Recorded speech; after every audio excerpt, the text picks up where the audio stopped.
আছে অনুভব, আছে, কিন্তু তুমি সেটা স্বীকার করতে চাইছো না। তুমি তো একজন ডক্টর, তুমি তো জানো যে তোমার সুস্থ হওয়ার সম্ভাবনা আছে। তুমি কেন সেটা মানতে চাইছো না? এনাফ মিস মুখার্জি, আপনার এই মোটিভেশনাল টক আমার ভালো লাগছে না, আর আপনার সঙ্গে আমার কথা বলতে একদম ইচ্ছে করছে না। প্লিজ বেরোন এখান থেকে, যান। তোমরা ঝগড়া করছো কেন? দেখো না, তোমাদের এই দিদি আমাকে বারবার ডিস্টার্ব করছে। মোটেই না, আমাদের দিদি ওরকম কোনোদিন করতে পারে না। বলছি তুমি এখানে কি করছো? খাবে না? হ্যাঁ, খিদে পাইনি তোমার? তোমরা ঝগড়া করছিলে যে, আমার ঝগড়া একটুও পছন্দ না। আচ্ছা ঠিক আছে, আমরা ঝগড়া করব না। আর ঝগড়া করবে না তো? না শোনা মা, আর ঝগড়া করব না। তুমি যাও, এবার গিয়ে খাও। এবার আপনি যান এখান থেকে। একটু আগে তুমি বাচ্চাগুলোকে কি বলছিলে অনুভব? চেষ্টা করতে হয়, চেষ্টা না করলে নাকি জেতা যায় না। মিস মুখার্জি, বাচ্চাদের এইসব গল্প শোনানো আর নিজের জীবনে অ্যাপ্লাই করার মধ্যে আকাশ পাতাল ফারাক আছে। আর আমার জীবনটা ফেয়ারি টেল নয়। জানি তো অনুভব, তোমার আমার কারোর জীবনই কোনো ফেয়ারি টেল না, স্পেশালি ওই বাচ্চাগুলো। এই পৃথিবীতে ওদের জীবনটা আর 5টা বাচ্চার থেকে না আরো বেশি কঠিন, আরো বেশি শক্ত। তুমি সেই বাচ্চাগুলোর দায়িত্ব নিজের কাঁধে নিয়েছো, ওদেরকে শেখাচ্ছ। আমি চাই না অনুভব ওরা ভুল কিছু শিখুক, ভুল কিছু জানুক। আমি একটা কাজ করি, আমি ওদেরকে তোমার কাছে আবার নিয়ে আসছি। ওদের তুমি বুঝিয়ে বলো যে এতক্ষণ ধরে যে গল্পটা ওদের বলছিলে সেটা আসলে সত্যি নয়, সেটা শুধুমাত্র একটা গল্প, কথার কথা। ওদের আসলে জানা উচিত এই পৃথিবীতে ভালো কিছু হতেই পারে না। ওরা এতদিন ধরে তোমার কাছে যা শুনেছে, যা শিখেছে, যা জেনেছে, সবটাই মিথ্যে। চেষ্টার কোনো মূল্যই হয় না। লড়াই করে হারার থেকে হারটা আগে থেকে মেনে নেওয়াই বুদ্ধিমানের কাজ। কোথায় যাচ্ছেন আপনি? ওরা যে এতদিন ভুল শিখেছে, ওদের ভুলটা এই মুহূর্ত থেকে শুধরে দিই। আমি ডেকে আনছি, তুমি ওদের বলো যে এতক্ষণ ধরে যা যা বলেছো সেটা জাস্ট কথার কথা। আপনি কি আমার উপরে এরকম ভাবে প্রেশার ক্রিয়েট করতে চাইছেন? আর এর মধ্যে বাচ্চাদের কেন জড়াচ্ছেন আপনি? একদম নয় অনুভব, ইনফ্যাক্ট আমি তোমার থেকে সমস্ত প্রেশার তুলে নেবার চেষ্টা করছি। আজকের পর থেকে আমি তোমাকে কোনো রকম প্রেশারাইজ করব না, তোমাকে কোনো রকম কথা বোঝাবো না, তোমাকে এটা বলবো না যে নিজের মনের জোরটা বাড়াও, তুমি একদম ঠিক হয়ে যাবে, আগের মতন সুস্থ হয়ে উঠো, নিজেকে বোঝাও। এইসব কথা আমি কিচ্ছু বলবো না। আজ থেকে সব বন্ধ।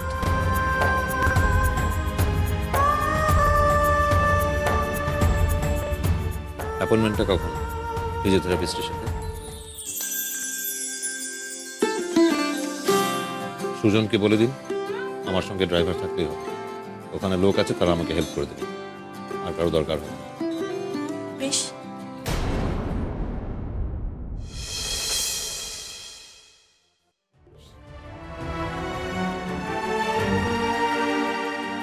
আমি আসছি পিসিমা। আয় বাবা, সুজন অপেক্ষা করছে গাড়িতে। সাবধানে নিয়ে যেও মা। আমার সঙ্গে কাউকে যেতে হবে না, গেলে আমি নিজেই যাব, তা না হলে যাব না। সে কি, তুই একা যাবি নাকি? বললাম তো কাউকে যেতে হবে না। সিস্টার চলো।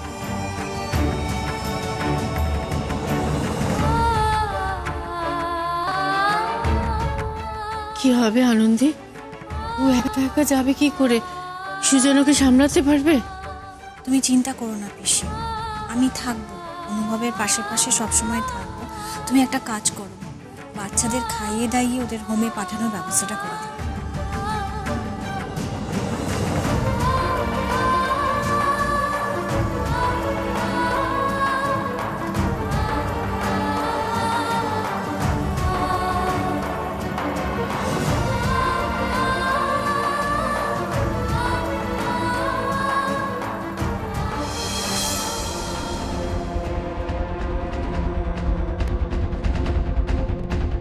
এইবার আইনি মতে আপনাদের বিবাহ সুসম্পন্ন হলো।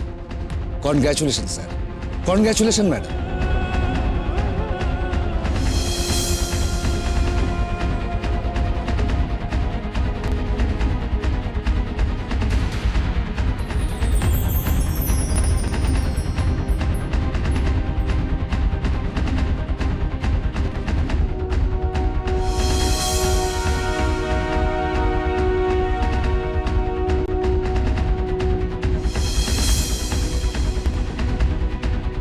ভুল করছো তুমি আনন্দী, ভুল।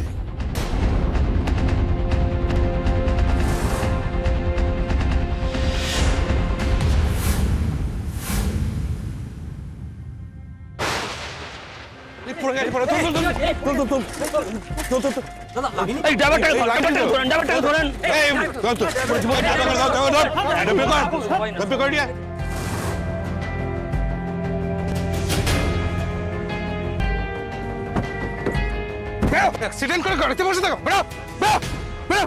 না আমি কিছু করিনি,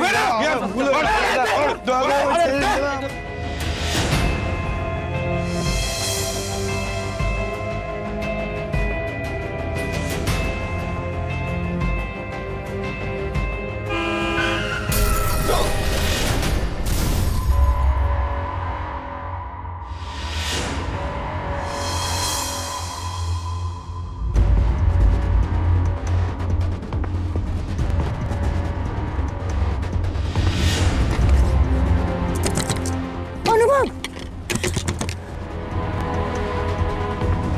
অনুভব, গাড়ির কাজটা নামা। অনুভব, অনুভব।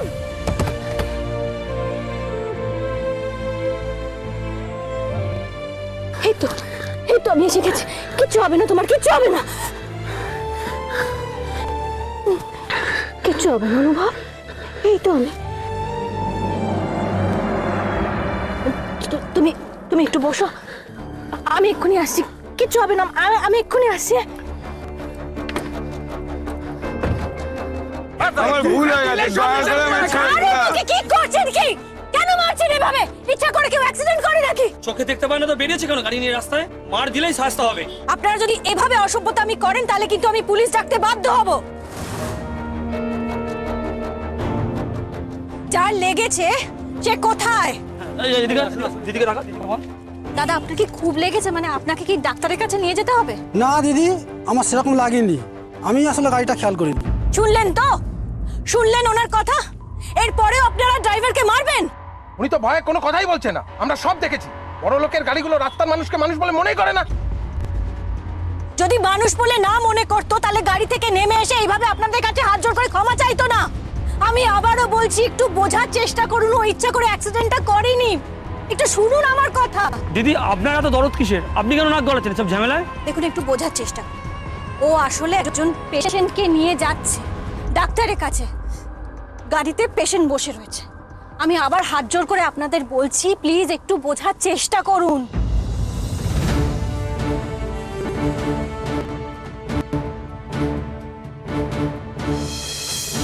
এই যে ডাক্তার অনুপম মৈত্র, কদিন আগে পেপারে পড়েছিলাম ডক্টর মৈত্রের গাড়ি অ্যাক্সিডেন্ট হয়েছিল। এভাবে গাড়ি আটকে রাখা ঠিক হবে না। চলো চলো চলো, জায়গাটা খালি করো, খালি করো, চলো চলো। সুজন, সুজন,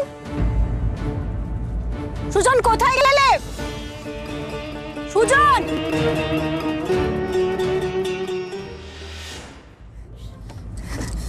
অনুভব, সুজন কি এদিকে এসেছে? পালিয়েছে, সুজন পালিয়েছে। যদি ভালো চান আপনিও পালান, পালান এখান থেকে তাড়াতাড়ি। কি চাই আপনার? কি করছেন এখানে আপনি? আপনি কেন এলেন এখানে?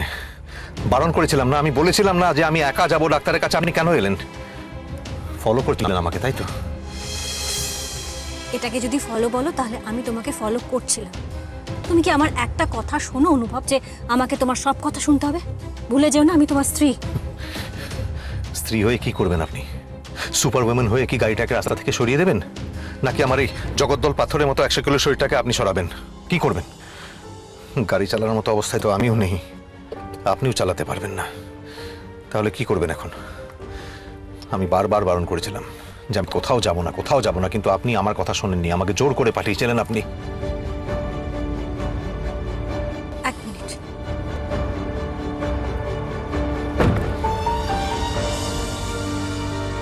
কাকা তুমি বাড়ির গাড়িটা এখানে কোথাও পার্ক করো। আমাদের নয়, দাদার গাড়ি করে যেতে হবে হসপিটালে, ড্রপ করে তারপর তুমি এই গাড়িটা বাড়িতে নিয়ে যাও, কেমন?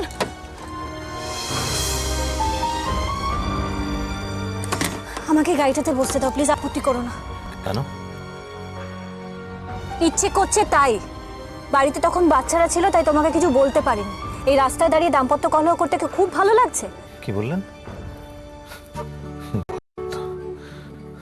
আর দুজনে মিলে পিছনের সিটে বসে থাকলে কি আলাদিনের জিন এসে গাড়ি চালাবে?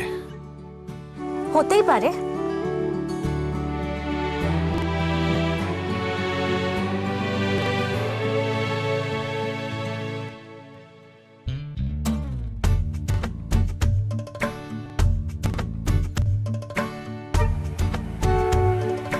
এ তো আপনাদের ড্রাইভার কাকা। তার মানে আপনি নিজের গাড়ি নিয়ে আমাকে ফলো করছিলেন? একদিন তুমি আমাকে বলেছিলে মধু, তু যাহা যাহা চলেগা। আজ আমি বলছি, মেরা সায়া সাথ হোগা।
এটা আপনার পায়ের বিভিন্ন পয়েন্টে ঢোকাবো।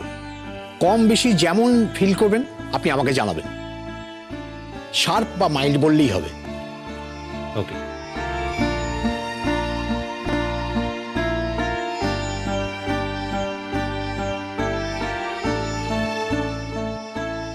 শার্প।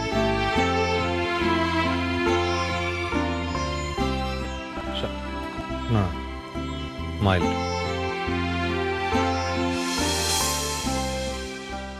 Doctor Maitra, mild. পায়ের বুড়ো আঙুলে মাইল্ড সেন্সেশন আছে। আপনি একবার মিসেস মৈত্রকে ডেকে দিন তো।